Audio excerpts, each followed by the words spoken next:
a sentir VIP porque con los dos guías de la Catedral de Palencia, Rubén y Clara, ¿qué tal? ¿Cómo están? Buenos días, Mario. Vamos a hacer una visita para todos ustedes, vamos a pasear por la Catedral, vamos a conocer sus secretos. ¿Por qué es la Bella Desconocida? ¿Por qué es tan importante? ¿Qué hace especial? Bien, esta catedral es interesante, es importante porque tiene obras de primer nivel. Siempre, bueno, la Catedral de Palencia está un poco eclipsada por otras catedrales, como la de Burgos o León, pero aquí tiene obras de primer nivel. Por ejemplo, la Capilla del Sagrario, el Retablo Mayor, la cripta, por supuesto, o en el Museo del San Sebastián del Greco, ¿no? Claro, es Bella Desconocida, porque es una catedral muy bonita, pero menos conocida que otras catedrales. Clara, ¿qué nos espera en este paseo? ¿En qué nos tenemos que fijar?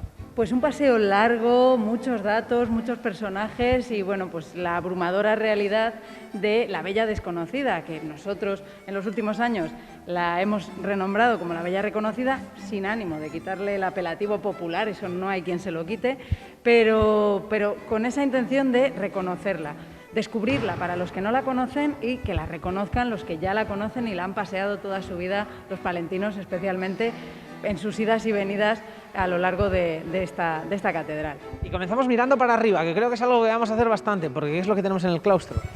Bien, este claustro es un claustro que realiza Juan Gil de Ontañón, un maestro muy importante del último gótico, el padre de Rodrigo Gil de Ontañón.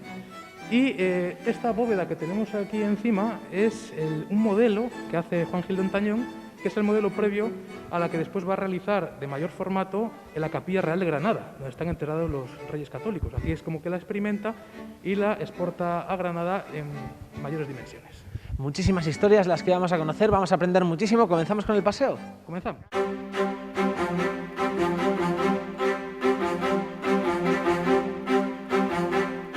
Comenzamos por el principio. Aquí empezó todo. Estamos en la cabecera de la catedral, más concretamente en la girola, el deambulatorio, esta zona circular, y estamos delante de la capilla de la Virgen Blanca, que aquí, de cara a lo que se celebra este año, el centenario, aquí es donde empezó todo. En esta capilla se coloca la primera piedra de la construcción de la catedral gótica o es la primera capilla que se construye desde los cimientos hasta las bóvedas. Entonces, aquí es donde se empieza esa catedral gótica que celebramos este año, el 7º centenario, 1321.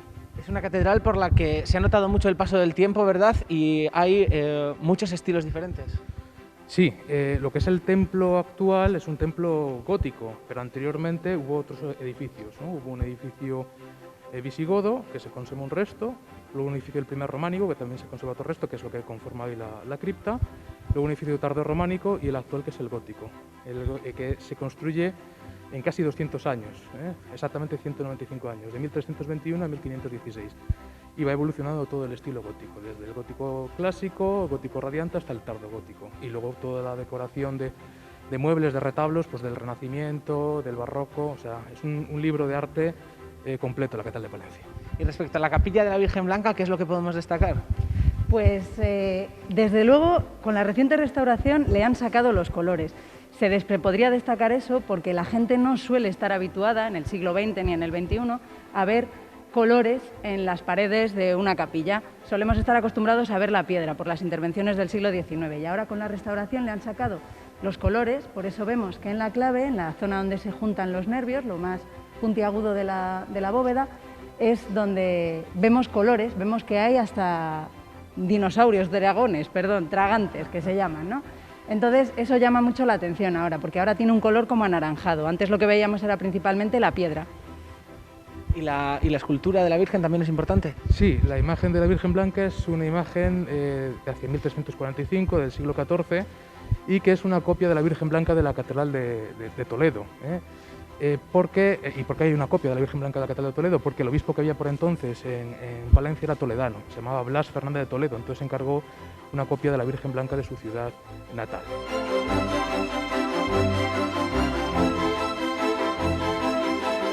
No sabía si era leyenda o realidad, pero por lo que me contáis veo que es verdad.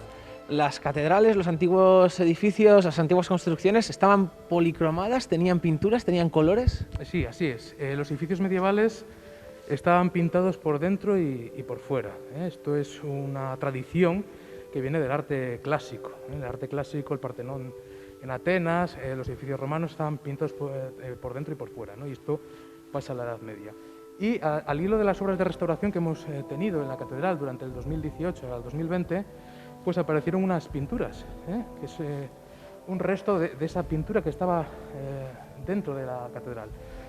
Aquí estamos ahora mismo en el exterior de la capilla mayor y en una columna tardorrománica que pervive de la antigua catedral románica aparecieron unas pinturas de finales del siglo XV con un ángel que porta un escudo del obispo Mendoza, Diego Hurtado de Mendoza, y abajo dos ángeles que portan otro escudo de un canónigo de esa época. O sea que es un obispo que es el que hace, este Diego Hurtado de Mendoza, la puerta de Santa María, puerta del obispo de la catedral, es este obispo. No siempre había dinero para policromar, para ponerlo bonito y hacer pinturas murales, pero por lo menos lo que decía antes Rubén, por lo menos se da un revoco, una capa de cal por motivos higiénicos cuando se habla del interior, porque aquí se reunía mucha gente de dudosa higiene, entonces por lo menos esa capa de cal tenía que estar. Y como motivo decorativo básico, el despiece de las piedras, que es lo que se ve en muchos puntos de la catedral, que están dibujados, ¿no?, los cuadraditos o los rectángulos, simulando las piedras que hay por debajo.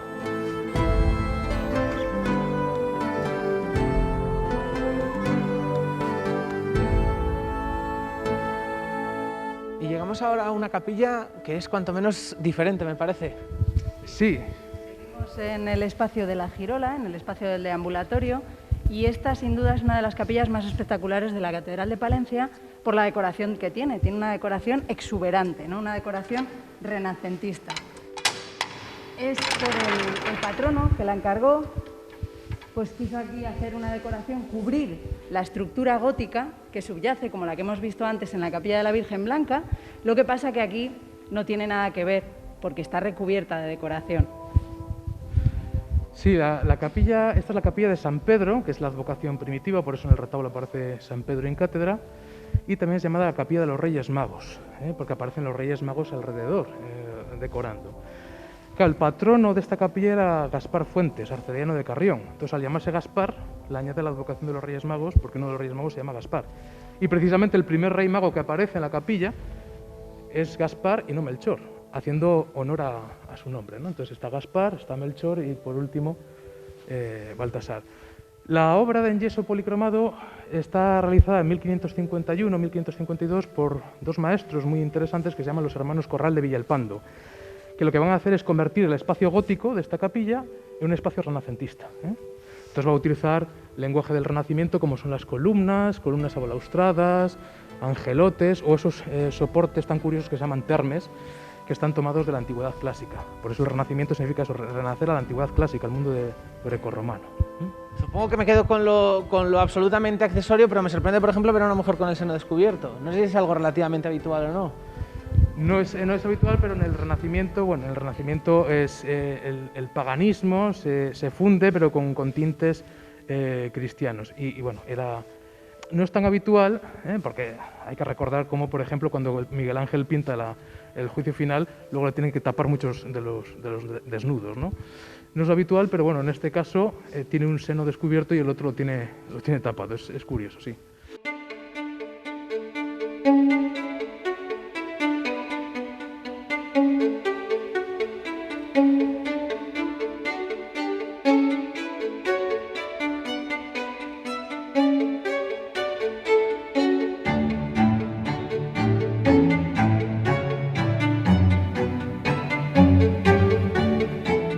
Entrando en otra zona importante de la catedral. Esta es la capilla del Sagrario, oficialmente el corazón de la catedral, puesto que aquí está expuesto el Sagrario, ¿no? Y es una capilla muy importante porque en tiempos se contempló esta como la capilla mayor de la catedral. De hecho, ejerció como tal hasta 1519, es decir, 3 años después de haberse construido ya toda la catedral. Pero los planes constructivos cambiaron y esta dejó de ser capilla mayor, por lo tanto, se construyó este cerramiento, esta bóveda que tenemos ahora, no se conserva la altura natural de la capilla mayor, para hacer un espacio más íntimo, un espacio en el que esté el Sagrario, más cobijado. Y aquí, lo anecdótico está sobre todo en que aquí tenemos la tumba de Doña Urraca, aquí tenemos una reina enterrada, que es la reina Doña Urraca, y un santo, que es San Manuel González, que está debajo del retablo mayor, del retablo de la capilla del Sagrario. Y bueno, pues aquí lo anecdótico viene porque todo el mundo en Palencia confunde a Doña Urraca con Doña Inés de Osorio, que es el sepulcro que tenemos ahí abajo. Doña Inés de Osorio es a la que se le viene a tirar de la coleta, que no se le tira a ella, se le tira a su sirvienta. Por lo tanto, eso de tirar de la coleta a doña Urraca pues es un error que se ha mantenido durante los años, una tradición, pero en realidad esa es doña Inés y esta es doña Urraca. Nada que ver, ni temporal, ni cronológicamente, ni relación alguna tienen ninguna de las dos, pero la tradición está en tirarle de la coleta. Como anecdótico también hemos entrado por una reja que se conserva de la antigua catedral románica y que además, y esto ya para los curiosos que lo vengan a buscar algún día, tiene una gatera, es decir, hay un agujero que está tapado que en su día servía para que los gatos entraran y salieran a sus anchas en la catedral, pero eso ya lo dejo para que lo busquen los que se aventuren a descubrir o redescubrir la catedral de Palencia. Tienen una visita pendiente todos ustedes con la Catedral de Palencia para conocer también, por ejemplo, las virtudes de este retablo. Sí, este es un retablo que no es el retablo primitivo. Hubo un primer retablo, que es el que hizo doña Inés de Osorio, que debía ser de plata, donde estaba la Virgen que está ahí arriba, esa Virgen que es gótica, que es anterior, una Virgen de hace 1300, y después se hizo el retablo mayor que está hoy día en la Capilla Mayor. Ese retablo de la Capilla Mayor se destinó aquí, pero finalmente no se montó. Y finalmente se hace este retablo que está hecho entre 1529 y 1534. Un retablo hecho por un seguidor de Felipe Bigarni, el maestro del retablo mayor, que se llama Juan Ortiz el Viejo. Y lo interesante del retablo es que es una obra contemporánea y que está influida por el retablo del monasterio de San Benito de Valladolid, que hace Alonso Berruguete. Entonces ese retablo de San Benito, que tiene una exedra en el centro, una concavidad y dos alas a los lados, este retablo lo que hace es copiarlo contemporáneamente. O sea, la influencia de Berruguete, cómo llega a Palencia rápidamente desde Valladolid. Fíjense por aquí el calzado que tenía doña Inés de Osorio, que a mí por lo menos me ha llamado mucho la atención, imagino que a ustedes también. Ya se llevaban entonces las plataformas y Clara, nos has contado que es porque, claro, entonces las calles estaban embarradas, ¿verdad? Efectivamente, tenían que salvar todo el barro que había en las calles, no estaba pavimentado y una gran señora como doña Inés de Osorio no podía mancharse ni los pies ni los bajos de las vestimentas.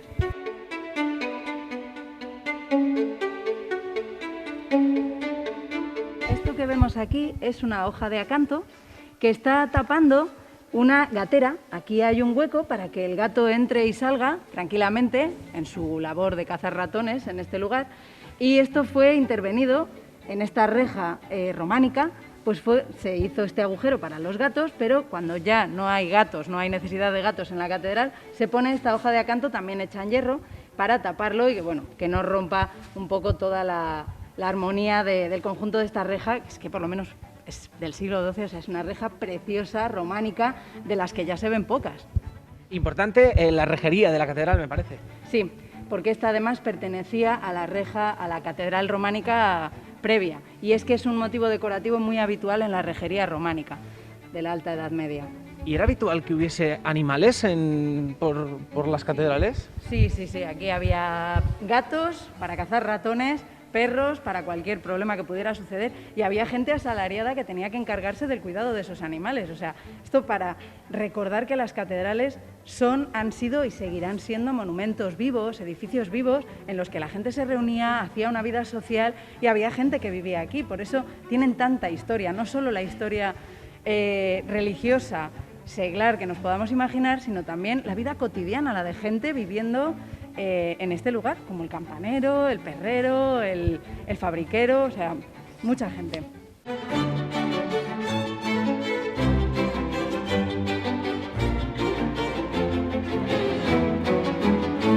Seguimos conociendo secretos, seguimos conociendo historias de la Catedral de Palencia y seguimos conociéndonos a nosotros mismos, y estamos ya en el retablo mayor, una obra trascendental para entender la catedral. Sí, el retablo mayor de la Catedral de Palencia es uno de los retablos del Renacimiento más antiguos que hay en España y el más antiguo que hay en la antigua Corona de Castilla. Este retablo es una copia del retablo que había en el Colegio de Santa Cruz de Valladolid. Ese sí fue el primer retablo y este era el segundo a imitación de ese. Como no se conserva el de Valladolid, este pasa a ser el más primitivo del Renacimiento. ¿Qué significa que sea un retablo del Renacimiento? Que ya utiliza un lenguaje italiano, como son las hornacinas con conchas y esas pilastras, esa especie como de columnas aplastadas con esa decoración a candelieri. Bien, aquí se dan cita artistas de primer orden. El entallador que hace el ensamblaje es Pedro Guadalupe, que no es muy conocido, pero innova en estas formas italianas, pero la escultura se hace un primer encargo a Alejo de Bahía, escultor bien conocido aquí en Palencia, parece que nos gusta a las autoridades, y se encarga a Felipe Bigarny. Felipe Bigarny es el escultor de moda que había a finales del siglo XV y durante la primera mitad del XVI, francés, establecido en Burgos, y es el que hace la mayor parte de la escultura. El retablo, como os decía antes, estaba diseñado para la capilla del Sagrario. Cuando se traslada la capilla del Sagrario, que es la capilla mayor primitiva, a la capilla mayor actual, el retablo quedaba pequeño, entonces lo tienen que ampliar con pintura. A partir de 1509 se hacen una serie de pinturas que las realiza Juan de Flandes. Juan de Flandes, que el nombre nos indica su procedencia, era flamenco de la zona de Bélgica y que fue pintor de la reina Isabel la Católica. Entonces va a hacer un ciclo de la Pasión de Cristo fantástico, espléndido, con ese colorido, esos paisajes, ese detallismo fantástico. Y a mano derecha del Sagrario, ese Santo Entierro, se cree que el personaje vestido de negro al fondo, se cree que es el autorretrato del propio pintor. Hay discusión de si es o no es, ¿no? Y la imagen titular, San Antolín, es una obra de principios del siglo XVII y es una obra juvenil de Gregorio Fernández, el máximo escultor del barroco castellano, que esta es una de sus obras primeras, que todavía no es barroca, es del último renacimiento, es del manierismo. O sea que trabaja Gregorio Fernández, trabaja Felipe Bigarny, trabaja Juan de Flandes, artistas de primera categoría. Y el Calvario que corona, que es un calvario espléndido también, de 1519, de Juan de Balmaseda, un escultor palentino que trabaja mucho por esta zona, que imita mucho el estilo de Diego de Siloe, uno de estos artistas que estuvo en Italia, pero que tiene todavía una raíz gótica.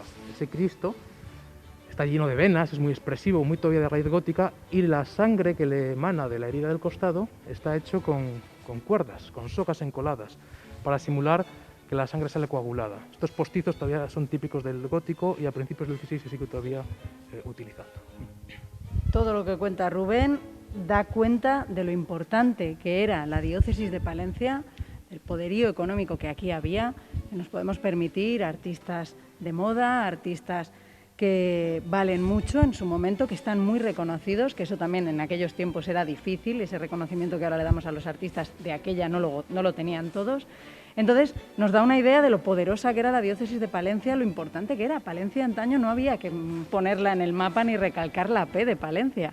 Y además, en este sitio también daros cuenta que estamos en un sitio más grande que la capilla del Sagrario, en la que hemos estado antes. Esto iba a ser el coro de la catedral, pero con esos cambios constructivos, con esas novedades, bueno, pues el espacio que iba a ser el coro de la catedral se convierte en la nueva capilla mayor. Por eso esta catedral es tan grande. Quedaros con eso también. Nos decía Clara, por cierto, nos hablaba del tamaño de la catedral. ¿Esto es medible? ¿Esto es así? Es una de las más grandes de España. Sí, mide 127 metros de longitud y se considera la tercera catedral más grande de España después de la catedral de Sevilla y de la catedral de Toledo. Y claro, esto es un reflejo de la importancia de la diócesis, como ha dicho antes Clara. Esta era la quinta diócesis con más rentas, entonces era un obispado importante y muchos obispos querían ser obispos de Palencia y no arzobispos, que era un nivel superior, porque tenía muchas rentas, ¿no? Y la catedral es un reflejo de esa importancia, ¿no? Además el obispo era el señor de la ciudad, o sea, era una ciudad episcopal, ¿no? En otras ciudades hay un conde, pero aquí era el obispo, el señor de la ciudad. Y ahora nos encontramos en el crucero, que es un crucero amplio, es un crucero grande, y que tenemos la documentación de que las bóvedas se cerraron en 1497.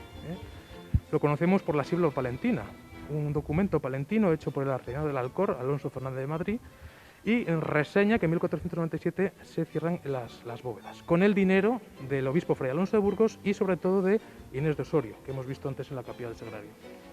La bóveda que está en el centro es una de las primeras bóvedas que utiliza los nervios combados, es decir, los nervios curvos. Era considerada la más antigua, la primera que utiliza esos nervios combados, pero una última investigación ha detectado que en la capilla de los condestables de la Catedral de Burgos hay una anterior.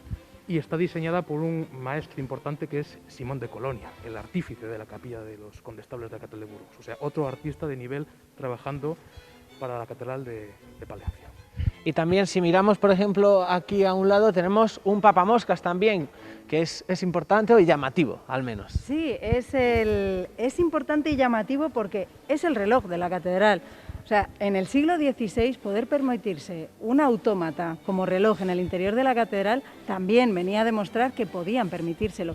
Lo curioso es que el papamoscas forma parte de un conjunto que no se llevó a término, que iba a ser un reloj en la torre de la catedral, que iba a tener autómatas, ¿no?, soldados, leones, dando las campanadas para, bueno, pues para dar esas señales horarias. Pero no se lleva a cabo en 1524 y las piezas que sí que se llegan a realizar, se hace un conjunto decorado con ese marco que es una venera, luego decoración renacentista también propiamente dicho, y se hace este autómata, este reloj para el interior de la catedral, que a día de hoy, con cuidados diarios y con mucho cariño por parte de nuestro relojero, bueno, pues sigue funcionando y sigue dando las horas y los cuartos perfectamente. Me ha llamado la atención la fecha que ha dado de cuándo se cerró del todo la catedral. ¿Cuántos años se tarda en construir una catedral? Pues esta catedral se tardó en 195 años, exactamente, casi 200 años, desde que se coloca la primera piedra en 1321, el 1 de junio de 1321, hasta que se concluye a los pies y con el claustro en 1516. O sea, la Sagrada Familia va a tiempo, más o menos. Sí, más o menos, sí. En las catedrales, si había financiación, se podían construir. Muchas de las grandes catedrales francesas, las primeras góticas, las hay que se construyeron en 30 años. Amiens, Reims, Chartres, esas están construidas en muy poco tiempo, porque si llegaba el dinero, la mano de obra lo permitía y se construían en menos tiempo. Se puede perfectamente analizar cómo de rico o de pobre ha sido un pueblo a lo largo de la historia viendo su catedral, yo creo, ¿no? Podría ser. Todos los templos son un reflejo de la economía. Aquí en el ámbito de Castilla y León, Burgos, León sí que se hicieron en 50, 60 años. Claro, tienen promoción real. Fernando III por la Catedral de Burgos, Alfonso X por la Catedral de León. En este caso no tiene patrocinio real y se dilata más la construcción. Pero bueno, también nos ha permitido ver la evolución del estilo gótico por esa tardanza, ¿no?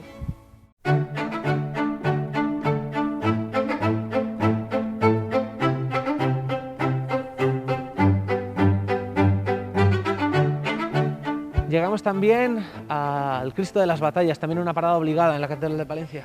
Sí, el Cristo de las Batallas es otra obra estupenda que tiene la catedral. Es una obra del primer cuarto del siglo XIV, es una obra gótica como la Virgen Blanca, ¿no? Y se llama Cristo de las Batallas porque aquí venían las tropas palentinas a dejar los estandartes antes de ir a la guerra, de ahí la denominación de Cristo de las Batallas. Y al igual que hemos estado viendo a lo largo de la visita, este Cristo también tiene influencia burgalesa. Lo hemos visto, por ejemplo, en el retablo mayor que trabaja Felipe Bigarni, en la bóveda del crucero. O sea, Burgos como modelo artístico para el arte, para Palencia, durante la Edad Media y el primer Renacimiento. Entonces, este Cristo en concreto se inspira en un calvario que decora un sepulcro del infante don Fernando de la Cerda, hijo de Alfonso X el Sabio, en las huelgas, en el monasterio de las Huelgas de Burgos. Un Cristo que tiene unas caderas anchas, una pantorrilla potente, una anatomía naturalista y una cabeza como muy grande, globular que se llama, ¿no? Un Cristo, como digo, que es muy interesante y que marca un hito en la imaginería gótica de Palencia. La Catedral de Burgos, que cumple 800 años, la de Palencia cumple 700, imagino que se nota mucha esa influencia en lo que me está contando, ¿no? Sí, Burgos, como digo, es el modelo a seguir para la plástica, para el arte de Palencia. La cabecera de la catedral está inspirada en la Catedral de Burgos. El retablo mayor, como digo, la escultura de Felipe Bigarni, artista burgalés. La bóveda de la capilla del crucero, la bóveda del crucero, la bóveda central, de Simón de Colonia, que es un maestro también burgalés, que es el mismo que hace la bóveda, seguramente, de la capilla de la Inmaculada, capilla restaurada en 2017. Esa bóveda también seguramente esté diseñada por Simón de Colonia. Y el Cristo de las Batallas, como digo, también de influencia burgalesa. Y aquí, para los amantes del arte, para los estudiantes de Historia del Arte, aquí hay una clase magistral con esta exquisita decoración en piedra que hay en estos dos muros, el Cristo de las Batallas y el de Cristo en Majestad de Bigarni, porque nos encontramos perfectamente diferenciadas las características del gótico tardío con las características del Renacimiento inicial. O sea, son dos muros hechos casi la decoración al mismo tiempo, y sin embargo, aquí se va dejando la tendencia vieja y ahí se va demostrando ya cómo está en boga esa nueva tendencia del Renacimiento. Y en esta capilla de la Inmaculada, como decía Rubén, aparte de esa magnífica bóveda que ahora brilla, por la restauración de 2017 vemos otra vez el ejemplo de pinturas murales sacadas a la luz. En esta capilla se sacaron a la luz esas pinturas murales en 2017, que estuvieron tapadas durante muchos siglos, y entonces ahora vemos la doble advocación que tenía esta capilla, que llegó a tener hasta 3 dedicaciones, pero ahora es la capilla de la Purísima, la de la Inmaculada, pero ese dibujo, esa pared del fondo, esa pintura mural, nos demuestra la dedicación que tuvo antes a la Santa Veracruz.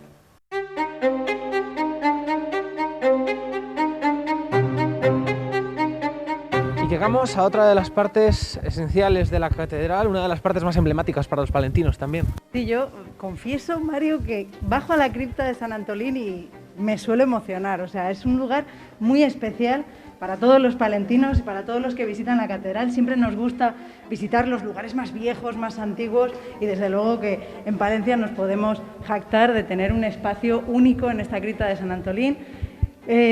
Orígenes del siglo VII, donde trajeron las reliquias de nuestro santo patrón, San Antolín, los visigodos, y luego, en el siglo XI, Sancho III el Mayor, el rey de Navarra, es el que hace esta ampliación en la que nos encontramos ahora.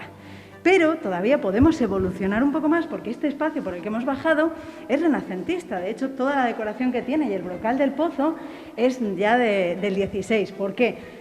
Porque es entonces, cuando se está concluyendo la catedral, cuando se hace este nuevo acceso. De lo contrario, en el siglo XI, a la cripta de San Antolín se baja por un espacio pequeño que está ahí al fondo, una puertecilla pequeña, que era por donde se accedía a este espacio en el siglo XI. Es decir, estamos hablando de tres épocas, ¿no? Siglo VII, en el fondo, donde las columnas, siglo XI, el espacio más amplio, y siglo XVI, este acceso directo, que también tiene mucho que ver con el por qué la Catedral de Palencia es tan grande, porque se quiere hacer un nuevo acceso más directo hacia la cripta de San Antolín, más decorativo, más monumental, y eso implica que se haga un poquito más larga la catedral, básicamente. ¿Por qué es tan importante la cripta? La cripta porque es el origen de todo. En el siglo VII aquí se construye un martiria, que es el porqué de que exista este espacio, es decir, una iglesia que tenía dos plantas, la cripta en el nivel inferior, un nivel enterrado o semienterrado, y por encima una iglesia común en la que se realizaba el culto en torno a las reliquias de este mártir. Con la invasión musulmana en el siglo VIII, este espacio queda abandonado y lo único que sobrevive para cuando llega aquí en el siglo XI Sancho III el Mayor es el espacio del fondo, el de las columnas, ¿no? El que le da ese aspecto tan auténticamente visigodo y que se relaciona con San Juan de Baños. Claro, se amplía este sitio y por encima de esta cripta es que se habla sucesivamente de catedral visigoda, catedral románica y la catedral gótica que vemos a día de hoy. O sea, es importante, ¿por qué? Porque lleva siglos siendo los cimientos de la Catedral de Palencia y, por tanto, los orígenes de la diócesis de Palencia. Y aquí muy rápido, el 2 de septiembre, todos los palentinos, o muchísimos palentinos, bajan a beber agua del pozo. Vaya colas se montan, es una cosa monumental.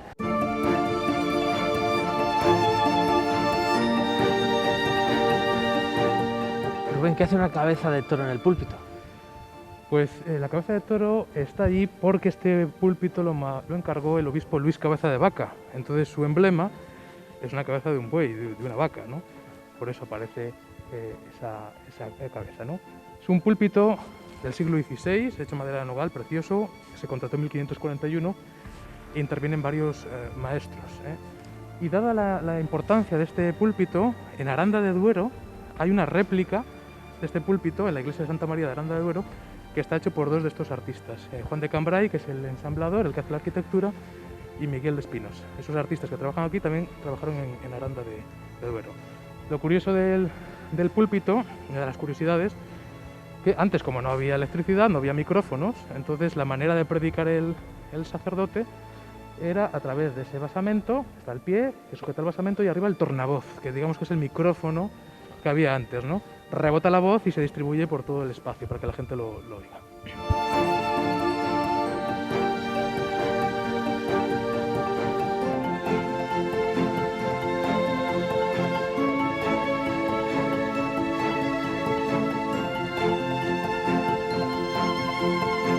Y llegamos ya al último tramo de esta visita, ¿y con qué nos encontramos? Bien, estamos en el museo que se ubica en la sala capitular, antesala capitular y sala capitular, que es donde nos encontramos. La sala capitular, que es donde se reunían los canónigos para hablar de la catedral. De ahí viene el término de llamar a capítulo, aquí es donde la sala de reuniones, digamos. Y aquí hay una anécdota muy curiosa porque en 1509 hubo un accidente. Cuando se estaban construyendo las bóvedas, al subir una piedra se rompieron las poleas, los andamios y mataron a varios operarios. Esto aparece reflejado en la silva palentina que hemos comentado anteriormente. Y como curiosidad, aparte de los tapices flamencos de Fonseca, que son espléndidos, tenemos aquí la anamorfosis, esta pintura del siglo XVI que muestra un efecto óptico en el que uno mira de frente la pintura y la ve deformada, pero si lo mira por la mirilla ve el retrato del emperador Carlos V. Si la miramos por el agujero es Carlos V. Carlos V, Carlos V que vino a Palencia en 1502, visitó la catedral en 1522, como aparece reflejado en el basamento de la reja del coro de nuestra catedral. Visitó con el Papa Adriano XIII esta catedral, Carlos V. Y terminamos con una de las joyas también, ¿verdad?, de esta bella desconocida, que es ese San Sebastián del Greco. Sí, es un lujo. Tener esto en Palencia es un lujazo. Este martirio de San Sebastián del Greco, que no se sabe muy bien cómo llega a la catedral, se dice que por el deán Diego de Castilla, se dice que por Francisco Reynoso, lo que no cabe duda que es una de las primeras obras del Greco en España, contemporánea al famoso expolio de la catedral de Toledo. Una obra en la que tiene una influencia italiana muy exagerada, ¿no? Une la pincelada suelta veneciana, porque él se formó en Venecia, con la influencia romana de la imagen de San Sebastián, influenciada por la escultura del Laoconte, esa escultura clásica del siglo I a.C., influenciada por Miguel Ángel, por ejemplo, con ese brazo extendido que evoca la creación de Adán de la Capilla Sixtina, y además en la roca, debajo de la rodilla izquierda, está la firma del pintor, o sea, una obra autógrafa y firmada, una obra que está hecha en torno a 1577-79, de las primeras obras. ¿Y cuándo llegó a Palencia? Pues no se sabe muy bien, no se sabe muy bien. La primera referencia que se tiene sobre esta obra es en el siglo XVII y que estaba en la capilla de San Jerónimo, una capilla muy ligada a los Reynoso. Pero no se sabe muy bien si vino antes, si vino por este deán Diego de Castilla, que fue uno de los primeros mecenas del Greco. Lo que digo, como no cabe duda, es una de las primeras obras del Greco, una obra que además por su calidad ha estado en muchas exposiciones, no solo las edades del hombre, sino en la exposición monográfica que hubo en 2014 sobre el pintor, o en la exposición universal que hubo en 1929 en Barcelona. Una obra que ha viajado mucho, incluso ha estado en una exposición en Tokio. Una obra que cualquier museo querría tener, imagino. Sin duda, sin duda. Esta obra podría estar exhibiéndose en el Museo Nacional del Prado perfectamente, porque es una obra de grandísima, grandísima calidad. Uno de los lujazos que tiene esta catedral, junto al retablo mayor, la capilla del Sagrario o, por supuesto, la cripta. Clara, no sé si tenemos que destacar algo más para terminar. Pues Rubén lo explica todo fenomenal, sobre todo cuando se refiere a pintura, pero yo es que me estaba viniendo a la cabeza que, como anécdota, hay visitantes extranjeros que vienen a Palencia, que sabe Dios lo que les habrá costado poner en el mapa Palencia, y saben que en la catedral hay un Greco. Entonces hay quien viene, se sorprende con la catedral, pero vienen porque saben que hay un Greco en la catedral. Entonces es una puesta en valor importante. Pues con ello terminamos, con ese martirio de San Sebastián del Greco. Nos quedamos, espero que hayan disfrutado de esta visita por la catedral y que pronto puedan venir también a visitarla en cuanto todas las medidas nos lo permitan y disfrutar de cómo la muestran estos dos guías, Rubén y Clara, que lo hacen de manera excepcional.